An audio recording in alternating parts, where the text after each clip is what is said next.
دوستوں آج ہم آپ کے لیے ایک بہت ہی اچھی ویڈیو لے کے آئے ہیں جو کہ بنی اسرائیل میں ایک شخص تھا جس کے 2 بچے تھے۔ تو وراثت میں ان کو بہت ساری مال و دولت ملی ہوئی تھی۔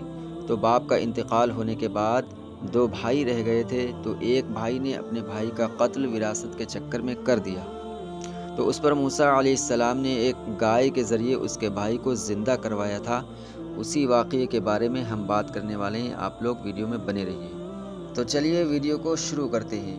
بنی اسرائیل میں ایک مالدار شخص تھا، اس کے چچا زاد بھائی نے بطمع وراثت اس کو قتل کر کے شہر سے باہر پھینک دیا، اور خود صبح کو اس کے خون کا مدعی بن کر اس طرح گھومنے پھرنے لگا جیسے اس نے کچھ کیا ہی نہیں۔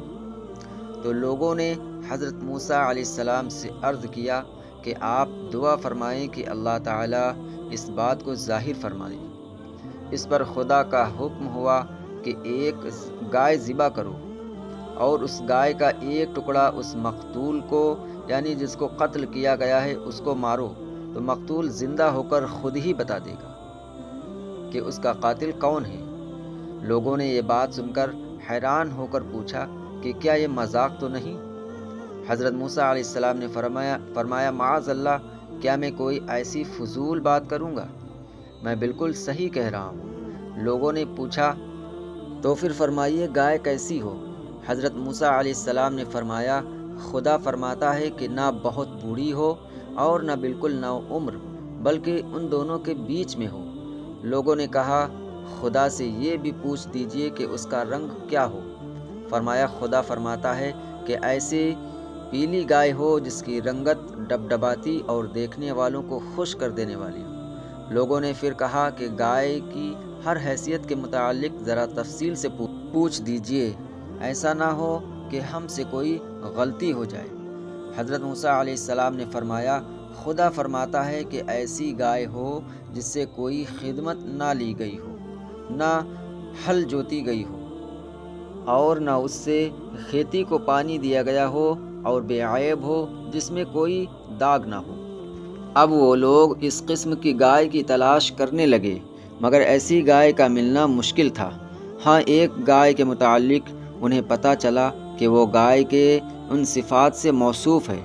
وہ گائے ایک یتیم بچے کی گائے تھی، اور اس کا قصہ یہ تھا کہ بنی اسرائیل میں ایک صالح آدمی تھا، یعنی نیک آدمی تھا، جس کا ایک چھوٹی عمر کا بچہ تھا، اور اس کے پاس سوائے ایک گائے کے بچے کے کچھ نہ رہا تھا۔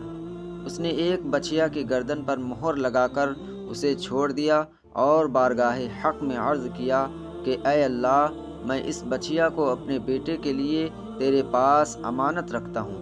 میرا بیٹا جب بڑا ہو جائے تو یہ اس کے کام آئے۔ اس مرد صالح کا تو انتقال ہو گیا، اور بچیا جنگل میں پرورش پاتی رہی۔ یہ لڑکا جب بڑا ہوا تو باپ کی طرح صالح اور نیک نکلا، اپنی ماں کا بڑا فرما بردار تھا۔ ایک روز اس کی ماں نے کہا بیٹا، تیرے باپ نے فلاں جنگل میں تیرے لیے ایک بچیا چھوڑ دی ہے، وہ اب جوان ہو گئی ہوگی، اس کو جنگل سے لے آ، اور اللہ سے دعا کر کہ وہ تجھے تیری امانت عطا فرما دے گا۔ چنانچہ وہ لڑکا جنگل پہنچا، اور اپنی گائے کو دیکھ کر ماں کی بتائی ہوئی نشانیاں اس میں پا کر اسے پہچان لیا، اور خدا کی قسم دے کر اسے بلایا تو گائے فوراً حاضر ہو گئی۔ وہ اسے لے کر ماں کے پاس پہنچا۔ ماں نے حکم دیا کہ جاؤ اسے بازار میں لے جا کر 3 دینار پر بیچ آؤ، اور شرط یہ کہ جب سودا ہو جائے تو پھر ایک بار مجھ سے پوچھ لیا جائے۔ اس زمانے میں گائے کی قیمت 3 دینار تک ہی ہوتی تھی۔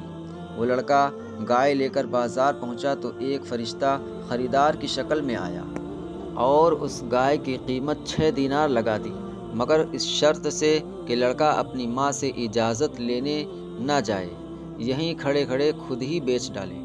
لڑکے نے منظور نہ کیا اور کہا کہ ماں سے اجازت لیے بغیر میں ہرگز کوئی سودا نہ کروں گا۔ پھر گھر آ کر ماں کو سارا قصہ سنایا تو ماں نے 6 دینار پر گائے بیچ دینے کی اجازت تو دے دی، مگر دوبارہ بیع ہو جانے کے بعد پھر اپنی مرضی دریافت کر لینے کی پابندیاں لگا دی۔ وہ لڑکا پھر بازار میں آیا اور وہی فرشتہ خریدار بن کر آیا اور 12 دینار قیمت لگا دی، مگر اس شرط پر کہ لڑکا ماں سے اجازت لینے نہ جائے۔ لڑکے نے یہ بات پھر نامنظور کر دی اور ماں سے آ کر سارا حال کہہ دیا۔ ماں سمجھ گئی کہ یہ خریدار کوئی فرشتہ ہے جو آزمائش کے لیے آتا ہے۔ لڑکے سے کہا کہ اب جو وہ خریدار آئے تو اس سے کہنا کہ آپ ہمیں یہ گائے بیچنے کی اجازت دیتے ہیں یا نہیں۔ لڑکے نے یہی بات اس خریدار سے کہہ دی تو فرشتے نے کہا کہ ابھی اس گائے کو روکے رکھو، جب بنی اسرائیل خریدنے آئیں تو اس کی قیمت یہ مقرر کرنا کہ اس کی کھال کو سونے سے بھر دیا جائے۔ لڑکا گائے کو گھر واپس لے آیا۔ یہ گائے ہی ایک ایسی گائے تھی جس میں خدا کی بتائی ہوئی ساری صفات پائی جاتی تھیں اور جس کی بنی اسرائیل کو تلاش تھی۔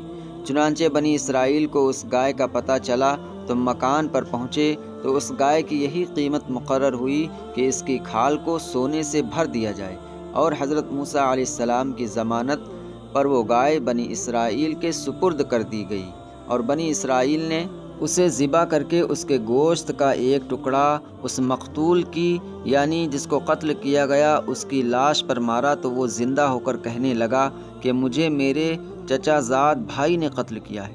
چنانچہ قاتل کو بھی اقرار کرنا پڑ گیا اور وہ پکڑا گیا۔ تو دوستو، اس ویڈیو سے ہمیں یہ سبق ملتا ہے کہ خدا کی بتائی ہوئی گائے کے ٹکڑے میں اگر اتنی برکت ہے کہ مردے سے لگ جائے تو وہ زندہ ہو جائے، تو جو خدا کے مقبول بندے ہیں ان کے باوجود میں کیوں نہ لاکھوں برکتیں اور کرامتیں ہوں گی، اور کیوں نہ ان کے اشارے ہی سے مردوں کو زندگی ملتی ہوگی۔ یہ بھی معلوم ہوا کہ ظالم لاکھ چھپا کر ظلم کرے مگر اس کا پول کھل کر ہی رہے گا، اور جس طرح حکمت ربی سے بنی اسرائیل کے مقتول کے قاتل کا پتہ چل گیا، اسی طرح کل قیامت کے دن حکمت ربی سے ہر ظالم کا پتہ چل جائے گا۔ اور یہ بھی معلوم ہوا کہ ماں کا وجود بڑی نعمت ہے اور اس کی رضا جوئی سے دین و دنیا کی بہتری حاصل ہوتی ہے۔ اور یہ بھی معلوم ہوا کہ یہ گائے معبود نہیں ہے، معبود صرف اللہ ہی ہے۔ بنی اسرائیل نے چونکہ سامری کے بنائے ہوئے گائے کی بت ہی کی پوجا کی تھی، اس لیے اللہ نے انہی کے ہاتھوں ایک گائے ہی کو ذبح کرایا تاکہ انہیں پتہ چل جائے کہ اصل معبود تو وہ ہے جو اس گائے کو ذبح کرنے کا حکم دے رہا ہے۔ تو دوستو، امید ہے آپ لوگوں کو ویڈیو پسند ضرور آئی ہوگی۔ اسی طرح کے قصے اور نبیوں کے واقعے کے بارے میں ہمارے دینی چینل کو سبسکرائب ضرور کریے۔ اللہ حافظ۔